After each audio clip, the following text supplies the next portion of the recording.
ලංකාවේ ලොකුම කල් ෆලෝවින් ඇති තියෙන බයික් එක. ඔච්චර ලොකද කියනවනම් ඒක උඹේ තරහ ලොකු. හැබැයි මේ ඩුවල් ස්පෝර්ට් මෝටර් සයිකල් එක ගැන කවුරුත් දන්නේ නැද්ද දෙයක් තියෙනවා. ඒක තමයි ඒක ෆාම් බයික් එක. අය ගොඩක් අය දන්නේ නැහැ ෆාම් බයික් කියන්නේ මොකද්ද කියලා. මම ඒක කියලා දෙන්න ඉස්සෙල්ලාම. ලංකාවේ තියෙන අක්කර පොඩි පොඩි ගණන් වල ෆාම් වගේ නෙමෙයි. නෝර්ත් ඇමරිකාවල තියෙන මේ අක්කර 10 ගණන් වල විශාල ෆාම්. ඉතින් මේ ෆාම් වල තමයි අපි හැමෝම දන්නවා කව්බෝයිලා වැඩ කරන්නේ. ඉතින් මේ කව්බෝයිලට මේ මඩ පාරවල්, ගල් පාරවල්, පොඩි පොඩි කැලෑ පාරවල් යන අශ්වයන්ට වඩා හොඳ ක්‍රමයක් ඕනේ. ඉතින් 1980 අපේ යම හයි ඇවිල්ලා මේගොල්ලන්ට දෙනවා රේල්වේ 200 කියන මොඩල් එක. ඊට පස්සේ 1987 Shinji Kazuma TW200 එක මොඩිෆයි කරලා නෝර්ත් පෝල් වලට පළවෙනි පාර බයිසිකලෙන් යනවත් එක්කම ජපාන් මාකට් එකේ TW200 එක රිලීස් කරන්න පටන් ගන්නවා. මේගොල්ලෝ මුලින්ම හදපු 1987 මොඩල් එකේ අපේ මෙතන තියෙන 2007 මොඩල් එකේ මේ එන්න තියෙන 20යි 21 මොඩල් එකේ ලොකු වෙනසක් නැහැ. මොකද මේ බයික් එක නිකන් මිටියක් වගේ. මිටිය කියන දේ ඉතින් අලුතෙන් වෙනස් කරන්න දෙයක් නැහැ.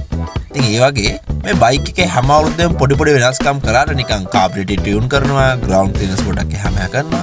ඒ වගේ පොඩි පොඩි වෙනස්කම් කරාට මේකේ ලොකුම වෙනස්කමකට කියලා කරේ 2001 මේගොල්ලෝ මේ ඉලෙක්ට්‍රොනික ඉග්නිෂන් එකක් ඇඩ් කරලා මේ තිබ්බ ඩ්‍රම් බ්‍රේක් එක විසිකලා අලුත් හොඳ ඩිස්ක් බ්‍රේක් එකක් ඉස්සරහට හයි කරපු එක. මෙහෙමයි. අද අපි පදින බයික් එක නම් කික් ස්ටෑන්ඩ් එකක් තියෙනවා තමයි. පොඩෙන් හැම රෝඩ් බයික් එකේ වගේ කික් ස්ටෑන්ඩ් එක එනවා නේද? නෑ මංගේ මේ මේන් ස්ටෑන්ඩ් එකක් නෑ කියලා. ඔබට ඇහුන්නේ නෑ. අපිට වීඩියෝ රිවයින්ඩ් කරලා බලන්න පුළුවන්. නෑ හරි මංගේ මේ මම කියන්න හදේ කික් එකක් නෑ කියලා බං. අයියෝ ගොඩක් වැරදුනා ඉතින්. ෂි. ගානි. අර ආපහු වීඩියෝ එක. හරි. මම දැන් අර කලින් හරියට කිව්වා වගේ අපි අද පදින බයික් එක ගැන කික් ස්ටාර්ට් එකක් තියෙනවා. හැබැයි මේක TW200 2007 ස්ටෑන්ඩඩ් මොඩල් එකේ නම් එන්නේ නැහැ. ඒකට හේතු කිහිපයක් තියෙන්න පුළුවන්. එක්ක මේක වේරියන්ට් මොඩල් එකක් වෙන්න පුළුවන්, නැත්නම් මේක ජපානයෙන් රීකන්ඩිෂන් කරලා එද්දී ආපු විදිය වෙන්න පුළුවන්, නැත්නම් මේක ප්‍රීවියස් ඕන හරි කරන්ට් ඕන හරි මේකට හයි කරපු පාර්ට් එකක් වෙන්න පුළුවන්. මොකද මේ TW200 එකේ ෆැක්ටරි එකෙන්ම රෙඩිමේඩ් කික් ස්ටාර්ටර් පෝට් එකක් දෙනවා. මොකද මේක එදා ඉඳන් දුවන්නේ මේ 196cc air cool overhead valve single cylinder engine එකකින්. මේ 5 speed gearbox එකේ මේ horsepower 15 රෝදර දෙන්නේ තාම chain එකකින්. මොකද තාමත් උස්ම ගන්නේ carburetor එකකින්. මේ බයික් එකේම ලොකෝට වෙනස් කරන්න ඕනේ නැහැ. මොකද මේ බයික් එක හරියම reliable. අපි මේකට කරපු පොඩි වෙනස්කමකට උදාහරණයක් ගත්තොත් මට මතකයි මේකේ සමහර මොඩල් වල තිබ්බා මෙන්න මේ චේන් එක නිතරම ඇඩ්ජස්ට් කරන ප්‍රශ්නයක්. ඉතින් ඒගොල්ලෝ ඒකට විසඳුමක් විතර මේකට මෙන්න මේ ඔටෝමැටික් චේන් ඇඩ්ජස්ට් එක ඇල්ලලා හයි කරා.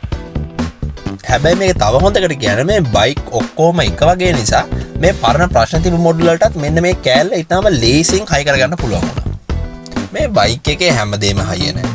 මේ ඇලුමිනියම් ඇලොයි හැන්ඩල් බාර් එක පොඩ්ඩ අදුරක් නැවෙනවා. මේ ස්ටෑන්ඩඩ් එන ස්කිඩ් ප්ලේට් එක ඇලුමිනියම් ෆොයිල් වලින් දෙකද හදලා තියෙන්නේ. හැබැයි මේ කෑලි දෙකම ගොඩක් අය කොහොමද රිප්ලේස් කරන්න හින්දා ඒක ගොඩක් අයට ගැටලුවක් වෙන්නේ නැහැ. මේ අපි අද පැද බයික් එක නම් කවුලින් එක නැහැ. තාම මේ රවුන්ඩ් ලයිට් එක ස්ටෑන්ඩඩ් මොඩල් එකේ එන්නේ නැහැ. මේකේ තියෙන අනිත් ෆීචර් එක තමයි මේ serrated foot pegs. මේක එන්නේ ඕෆ් රෝඩ් යන මෝටර් සයිකල් ලිස්සන් නැතුව හිට ගන්න.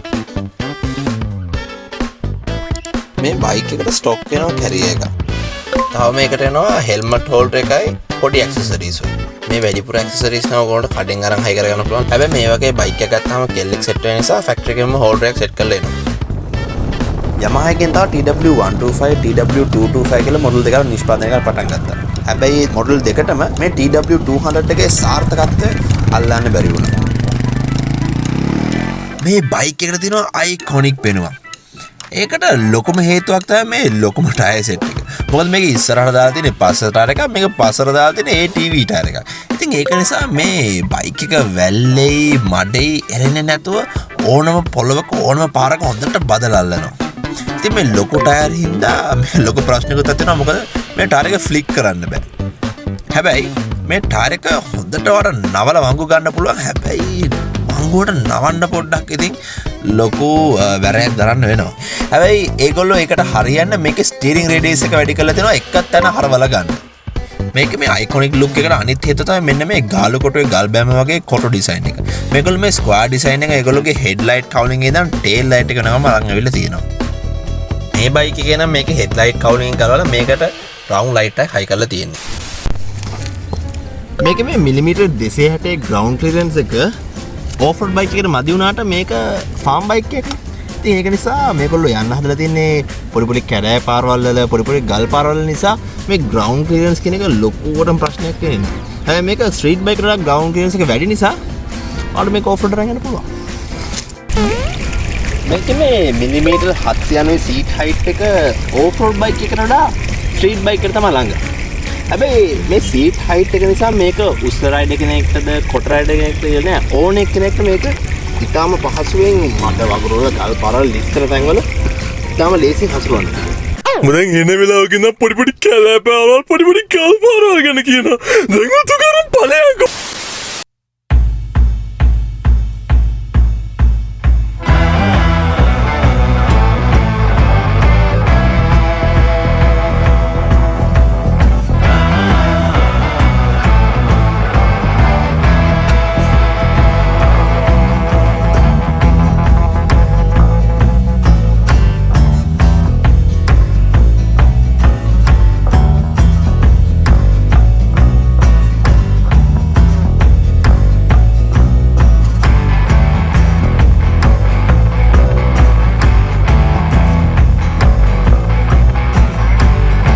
මේ බයික් එක රයිඩ් කරද්දී මේ ගැටි කිසි දෙයක් දැනෙන්නේ නැහැ. මෙන්න මේ soft suspension එක නිසා.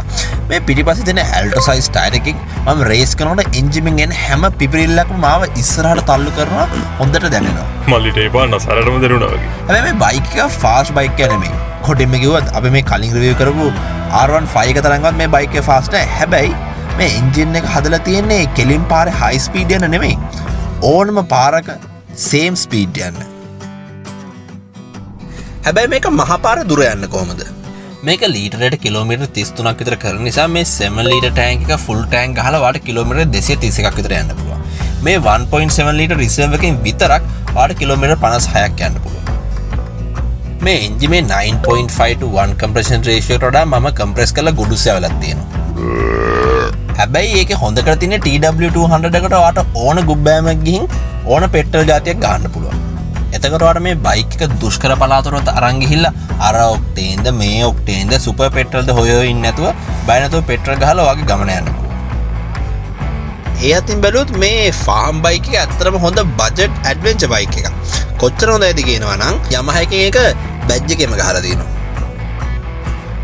මේ බයික් එකේ හොඳ ග්‍රවුන්ඩ් ක්ලියරන්ස් එකයි මේ ස්මූත් throttle nature එකයි මේ soft suspension එකට තියපු මේ මහත පාත ස්කූටර් සීට් එකයි නිසා මේ බයික් එක උස අයට, කොට අයට, කෙට්ටු අයට, මහත අයට, බදුරු දීන්ට ඒ විහිළුවලා පාර වැඩි.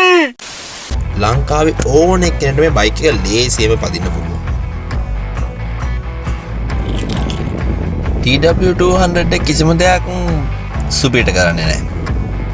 මේක ඕෆ් රෝඩ් යන ග්‍රවුන්ඩ් ක්ලියරන්ස් මදි, ක්‍රූසින් කරන්න ගියරින් හදලා නැහැ, හයියෙන් යන්න ඇක්සලරේෂන් මදි, කැනියන් කාවින් කරනවා වගේ වංගෝල හයියෙන් යන මේ ටයර් දෙක කොහොමවත් ඉඩ දෙන්නේ නැහැ.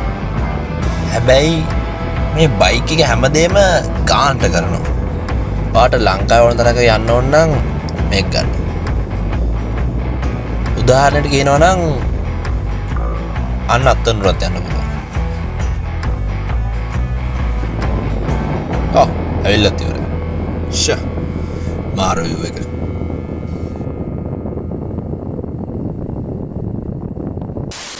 Hey, it's a wrap. This is a video. ඔයගොල්ලන්ට පේන විදිහට මේක TW200 එක පියට රිවිව් කරන්න ආවේ. ඔව් මේකේ තියෙන ලයිට් මෙහෙම අතුරක් තියෙනවා. ලේඩිද මොකද්ද කියලා එකක් කරනවා ඒකේ ඔහොම තමයි මම කියන්න බයකෝ.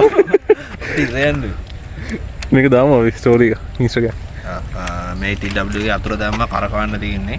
දාලා මෙතන තියෙනවා self start එක. සෝරි ඒක හෝන් එක. මෙතනයි මේක මේක තමයි බටන් එක. අනේ පස්සුනා ඒ බයික් එක ස්ටාර්ට් කරලා අපි දැනගන්නේ ලයිට් එක. ඔන් ලයිට් කියන්නේ ඒක. ඔන් ලයිට් කියන්නේ බයික් එක ඔන් වුණාම ලයිට් එක ඔන් වෙනවා. ඒක තමයි ඔන් ලයිට් කෙනෙක් කියන්නේ. නේ එන සද්ද ගණන් ගන්න එපා. ඒක මේ ඒක හැටියක් කිව්ව මේ වාහනේ.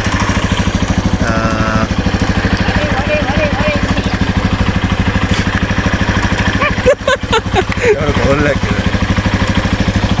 කතා කරනවා. ඒ රෂියන් version එක. And I don't want the wars to see me. Because I don't think they'll understand.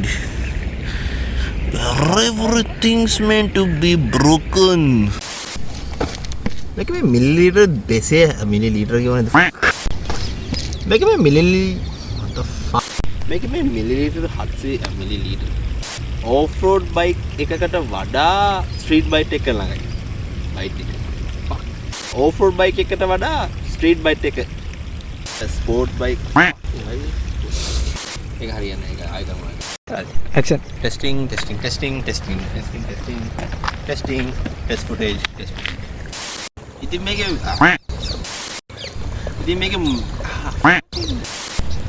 මුලින්ම ඒකේ මූණම දින සායි okay